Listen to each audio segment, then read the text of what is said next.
At 7 in the morning, no one in the Edström family is ready for a large breakfast. The older daughter, Evelina, used to go to the same private school that Sinja is now attending.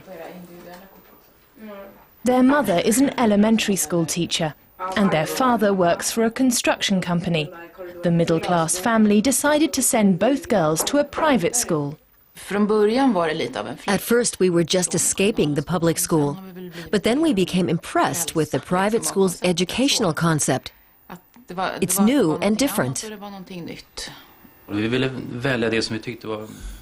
wanted to find the best for our children, in kindergarten and later in school. So we looked around and chose what we thought would be the best. For that, 14-year-old Sinja has to travel far. The trip to school takes an hour, first by bicycle, then bus, and finally subway. The public school would have been closer.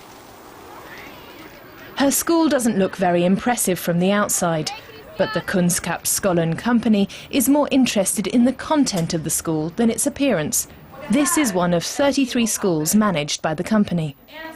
In Sweden, private schools aren't allowed to charge tuition fees or pick their own students. No one here wants to be thought of as elitist.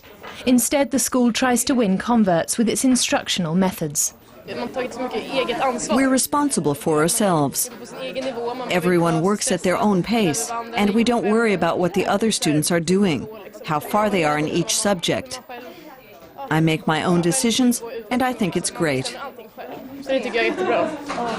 The teachers provide as much individualized instruction as possible, and there are few traditional classrooms. The students get their course materials through the Kunskapsskolan web portal. They take their classes in workshops that are set to their own proficiency level. In addition to the open classrooms, there are also quiet areas available for group work. The entire layout is open. The students can also see the school principal at work. Christian Vertel is proud of the fact that his students come from all social backgrounds. The Swedish school financing system helps make this possible. Each student has a funding allocation from the public system.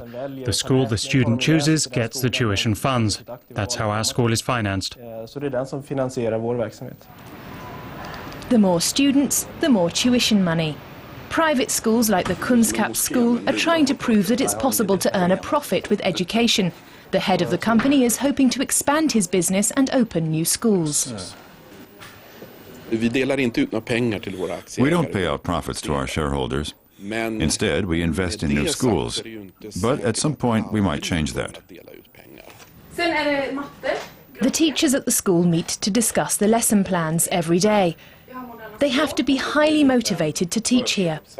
And the most successful teachers get the highest pay.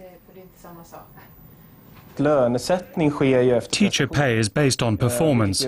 We take surveys to see how satisfied the parents and students are with each teacher and what grades the students are getting. That's part of what gets used to set teacher pay. Fredrik Nisten is Sinja's supervising teacher.